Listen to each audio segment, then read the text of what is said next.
बाळ, फ्रीजमधून श्रीखंड काढ ना. आम्ही पूर्वी घरीच बनवायचो श्रीखंड. त्याची चवच वेगळी होती.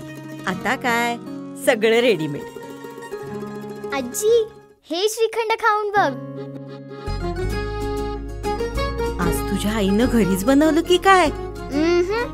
हे आहे गोकुळचं श्रीखंड. अगदी जिभेवर रेंगाळणार. जिभेवरच नाही तर मनावरही रेंगाळणार. गोकुळ श्रीखंड, मनावर रेंगाळणार. हिंगणगावला शुद्ध पाण्याची सुविधा मिळण्यासाठी ग्रामपंचायतीचे सरपंच, उपसरपंच, सर्व सदस्य यांनी केलेले काम गावच्या इतिहासामध्ये नोंद करण्यासारखे असल्याचे प्रतिपादन संजय देसाई यांनी केले. ते वॉटर फिल्टरच्या हौदचे उद्घाटन कार्यक्रम प्रसंगी बोलत होते. या कार्यक्रमाच्या अध्यक्षस्थानी सरपंच दीपक पाटील होते. तंटामुक्त अध्यक्ष गटनेते संजय देसाई, सरपंच दीपक पाटील, उपसरपंच कविता कोळी, सर्व ग्रामपंचायत सदस्य, माजी सरपंच विलास कांबळे यांच्यासह उपस्थित मान्यवरांच्या हस्ते फिल्टर हाऊसचे उद्घाटन करण्यात आले.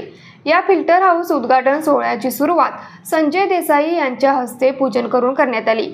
या वॉटर फिल्टर हाऊस लवकरात लवकर सुविधा उपलब्ध करण्यासाठी ज्यांचे योगदान लागले त्या सर्व मान्यवरांचा सत्कार करण्यात आला.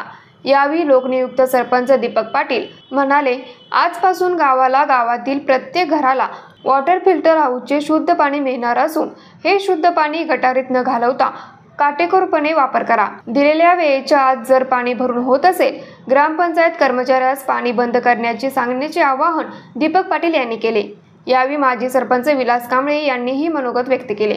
यावेळी उपसरपंच कविता कोळी, ग्रामपंचायत सदस्य रेश्मा गायकवाड, पल्लवी पाटील, विलासमती तेरदाळे, अभिजित कोळी, राहुल मुरचुटे, खुदबुद्दीन मकानदार, स्नेहा पाटील, रंजना देसाई, संभाजी पाटील, दिलीप कोळी, सुनील देशमुख, विश्वास कोळी, लखन कोळी, अनिल देसाई, रत्नदीप कोळी, ताजुद्दीन नायकवडे, मिलिंद गडकरी, दादा मनगावे, बबन नळे, कॉन्ट्रॅक्टर शीतल हेरले, महावीर पाटील, महावीर हिंगणे, प्रकाश तेरदळे, मलकारी बंडगर, उत्तम माने, स्वप्नील पाटील, सामाजिक कार्यकर्ते अविनाश गायकवाड, मोतीलाल जमादार, विनोद कांबळे, अशोक खंबे, इम्रान मुजावर, भाग्यश्री गावडे, दिलीप कोळी उपस्थित होते. न्यूज मराठी 24 साठी विनोद शिंगे, कुंभोज.